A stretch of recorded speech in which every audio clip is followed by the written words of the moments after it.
Christian Audio, a division of Recorded Books, presents A Jesus-Shaped Life. How diving deeper into theology can transform us and our world with the radical kindness of God. By Lisa Harper. Narrated by Lisa Harper. This book is dedicated to my dear friend of many years, Allison Allen, and to my spiritual mentor of many years as well, because it's taking me longer than most of his students at Denver Seminary to finish my doctorate, Dr. Jim Howard. Both of these saints have also become beloved cohorts and co-conspirators on a podcast called Back Porch Theology. And I'd be remiss if I didn't include Ronnie Taylor, our podcasting boss and tireless advocate, in this emotive dedication, because Ronnie took a huge risk in putting our motley crew on the air. He actually believed us when we told him that deep biblical theology and copious belly laughs don't have to be mutually exclusive. Forward. Somewhere early in this book, my friend, whom I admire because of her love of Christ, and whom my wife, Chris, loves, and Lisa likes her more than me, but I digress, Lisa Harper writes a stunning sentence. Biblical orthodoxy, what we believe to be true of God, must lead to Christoformic orthopraxy, how we live in light of what we believe to be true of God. You can tell she's been to seminary, can't you? So have I. So I liked her sentence and graded it with exquisite.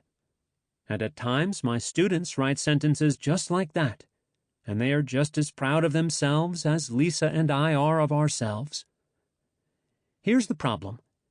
Lisa's perfectly manicured sentence is a great idea, until, like the good idea about the importance of forgiving others, you have to look at the face in the mirror to see if it looks like Jesus. If it doesn't, and I'm pretty sure it doesn't, at least once a day, or in my case, 3 times a day, then we need to take to heart that theology is meant to be lived. Lisa is right. Biblical orthodoxy is supposed to lead to Christ-like orthopraxy. I slightly adjusted Lisa's wonderful term, Christoformic. I want to turn this around, or upside down, and I ask you to consider this next statement. At some level, our biblical orthodoxy is actually Christoformic orthopraxy turned into theological theory and abstractions. Think about orthodoxy as the best ideas at work in a Jesus-shaped life, and you have what I am trying to say. Lisa's wonderful book ties both sides of these statements into a single whole. I'll give an example. I wrote a book called The Jesus Creed about Jesus' teaching, and that book contends that Jesus wanted us to practice the ancient Jewish Shema, Hear, O Israel, found in Deuteronomy chapter 6, and a commandment he tied to it, found in Leviticus, that instructs us to love our neighbor as ourselves. What a wonderful creed to live by, which is why I called the book The Jesus Creed. I won't bother you now with how I tricked my editor into that becoming the title, but I really did. So the book has a good idea. The Christian life is about loving God and loving others, and loving ourselves. The trick is living it. One day, I said something a bit un-Jesus Creed-like to Lisa's friend, my wife, Chris. Chris said, "That wasn't very Jesus Creed-like." I agreed, but decided not to say much, or I'd have to apologize. So I waited. A couple of weeks later, Chris said something a bit, well, for her, strong to me. So I piped up with a good one. "That wasn't very Jesus Creed-like." Her response slayed me.